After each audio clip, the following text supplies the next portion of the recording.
Bonjour et bienvenue dans cette nouvelle vidéo d'éducation chez OnePips. Donc aujourd'hui, on va aborder un sujet qui est très important et qui va vraiment vous permettre de ne pas vous tromper par rapport aux structures et par rapport au bidirectionnel. D'accord? Ce sujet, c'est vraiment les structures majeures et les structures mineures. Donc le marché ne va pas simplement dessiner des highs et des lows de façon basique et comme sur le schéma qu'on a vu précédemment. D'accord? Notre première règle, ça va vraiment être du coup qu'un high et un low est créé avec la formule suivante. Un high ou un low égale une impulsion, qui représente du coup 80%, qui est le départ, donc le point A, et un retracement, du coup qui représente 20%, et qui est le point B. Donc 80% c'est 80% des investisseurs, 20% c'est 20% des investisseurs. D'accord? Donc l'impulsion va du coup euh, être déterminant, car c'est celui qui va contrôler le marché. D'accord? Et le retracement va être celui du coup qui est à l'inverse de l'impulsion, donc les investisseurs qui sont dans le mauvais sens. D'accord? Donc nous pourrons très bien profiter du mouvement de retracement si nous comprenons du coup à quel niveau est-ce qu'il doit aller chercher, etc., etc. D'accord? Donc bien comprendre le prix. Ce que je vous conseille au départ, c'est vraiment du coup de vous focaliser du coup sur les impulsions. Donc de cette formule-là dérivent donc nos structures majeures et nos structures mineures. D'accord? Donc la majeure étant le high et le low qui crée l'impulsion et du coup qui va casser les structures majeures, et les mineures étant celles qui se trouvent entre les majeures et qui va créer les retracements ou les manipulations.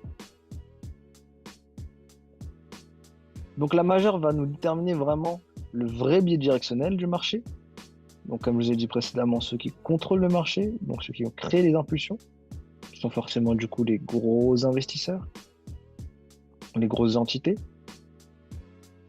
Et la mineure va nous indiquer du coup le biais directionnel actuel du marché, évidemment sur l'unité de temps définie. Donc vous verrez les unités de temps un peu plus tard, vous comprendrez du coup euh, que c'est vous qui vraiment allez déterminer quel est votre majeur, quel est votre mineur, d'accord? Et sur quel niveau vous voulez du coup capitaliser. Donc, du coup, gardez ça en tête. La majeure va vous déterminer le vrai biais directionnel. La mineure, c'est le biais directionnel actuel du marché. Donc, il peut évidemment être à l'inverse du vrai biais directionnel. Donc, comprendre la structure majeure et la structure mineure va vous permettre de comprendre si ce sont les acheteurs ou si ce sont les vendeurs qui ont la main sur le marché. Et qu'est-ce que vous tradez? Est-ce que vous tradez l'impulsion, donc les 80%, ou est-ce que vous tradez le retracement, donc les 20%? D'accord? Donc là, je vous ai fait un schéma basique. D'accord? Donc on voit ici du coup une tendance baissière qui est dessinée. D'accord? À ce niveau-là, avec du coup, on voit bien le high, le low qui est plus bas que le précédent. Le high, pardon, qui est plus bas que le précédent, et le low qui est plus bas que le précédent. Donc par rapport à ça, on comprend qu'ici, on a bien un BOS de continuation. D'accord? Donc on a bien notre cassure de structure ici qui nous confirme bien que le biais directionnel est baissier. D'accord? Avec du coup le high à ce niveau-là, le low à ce niveau-là. Et c'est ce high et ce low-là qui vont nous déterminer notre structure majeure, ici. Tant que nous n'avons pas passé, donc tant que le marché ne va pas passer au-dessus ou en dessous de ces structures-là, nous sommes toujours du coup baissiers. Ensuite, on voit ici un creux qui est dessiné à ce niveau-là, un sommet, pardon, qui est dessiné à ce niveau-là, qui est un high mineur. Pourquoi? Parce qu'il se trouve entre les majeurs. Donc on voit ici bien qu'on est baissier, d'accord, l'impulsion est baissière, donc les 80% sont baissiers, mais ici les 20%, du coup c'est ce mouvement-là qui est le mouvement actuel du marché, d'accord, qui représente les 20%. Donc actuellement le marché, lui, il est en train de retracer. Donc nous sommes actuellement en retracement sur le marché sur ce schéma-là. Donc on voit bien un high, un low, un high qui est du coup plus haut que le précédent, un low qui est plus haut que le précédent. D'accord? Donc on voit bien ici une tendance haussière qui se dessine, mais nous sommes baissiers. Donc ici, j'ai vraiment mis en évidence un retracement simple, mais il faut savoir que le marché ne va pas toujours vous dessiner ce genre de retracement. Ici, ça peut très bien être une manipulation, etc., etc. Donc ça, on va le voir un peu plus tard dans le chapitre des manipulations. Mais du coup, le but ici, c'est vraiment de comprendre le concept, d'accord, des structures majeures et mineures, avant du coup de pouvoir toutes les variantes possibles.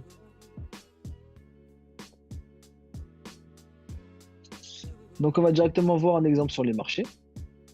Donc ici, on est sur le gold en 2 jours, d'accord? Donc on voit bien une cassure de continuation à ce niveau-là, d'accord? Avec le low majeur ici et le high majeur à ce niveau-là. L'impulsion qui est ici, qui est du coup une impulsion haussière. Donc tant que nous ne sortons pas de ce niveau-là, sur cette unité de temps-là, d'accord? Les 80% sont haussiers. On voit un creux, un creux qui s'est dessiné ici, et on voit un sommet du coup qui s'est dessiné à ce niveau-là. Donc ici, on voit un low mineur, un high mineur. On voit du coup un low qui est bien plus bas que le précédent, un high qui est plus bas que le précédent. D'accord? On voit bien une cassure ici. D'accord? Des cassures ici, de continuation baissière. Donc on a une tendance baissière qui s'est dessinée ici, mais nous avons un mouvement haussier. Donc 80% ici est haussier, 20% ici est baissier. Donc ça, c'est le mouvement actuel du marché. Ça, c'est le vrai biais directionnel du marché.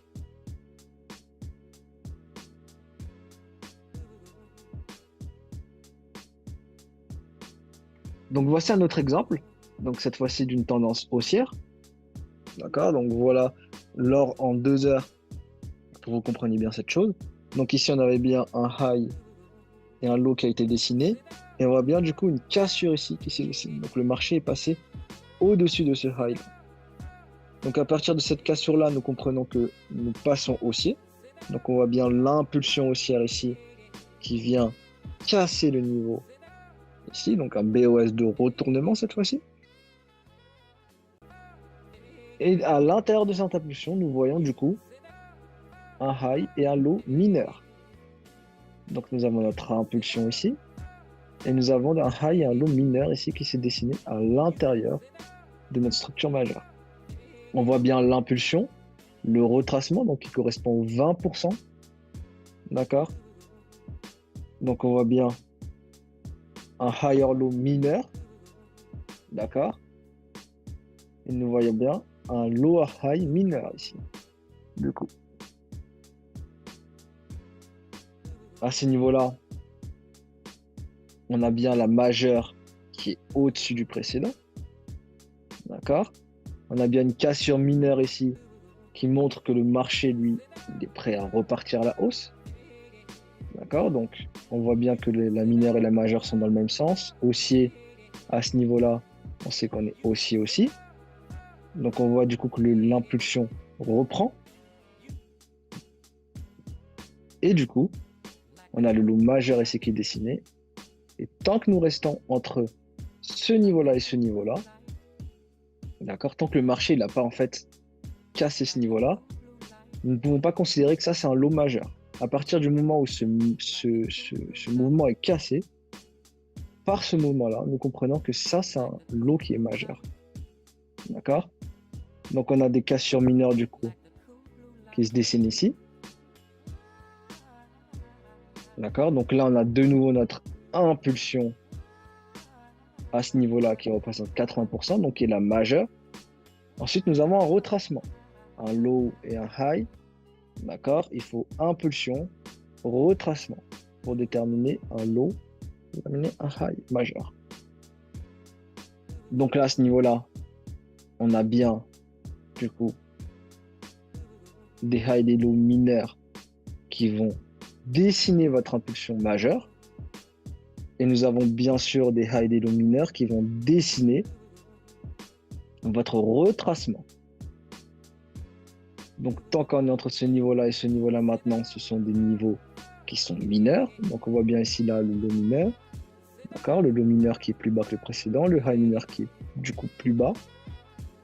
D'accord?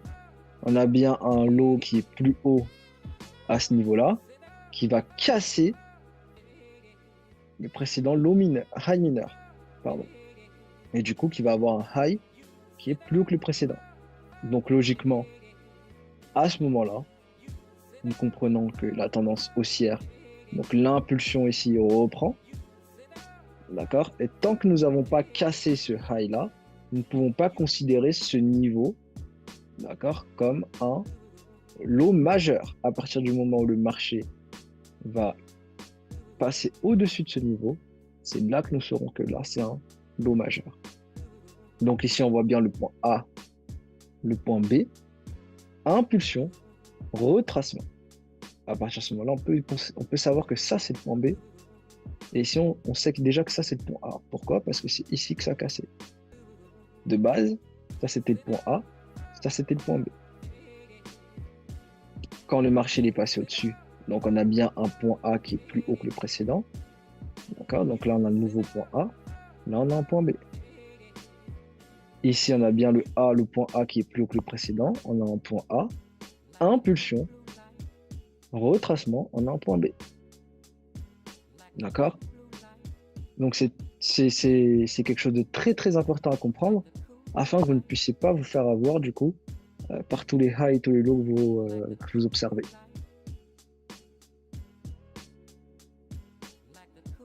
Donc, maintenant, un petit exercice afin de comprendre ce concept. Donc, votre but est de déterminer les highs et les lows majeurs et mineurs, les impulsions et les retracements, les types de BOS, d'accord? Donc, si c'est un BOS de continuation ou si c'est un BOS de retournement, d'accord? Et indiquer aussi si ce sont des BOS majeurs, du coup, ou des BOS mineurs. Donc, les BOS majeurs étant les cassures de structure majeures, les BOS mineurs étant les cassures de structure mineures. Donc, faites cet exercice du coup sur la paire GBP-USD du 16 septembre 2020 au 4 janvier 2021. Et du coup, vous allez vous aider de l'unité de temps uniquement de 4 heures afin de comprendre vraiment ce concept. Donc, ça sera tout pour cette vidéo et on se retrouve pour une prochaine vidéo d'éducation.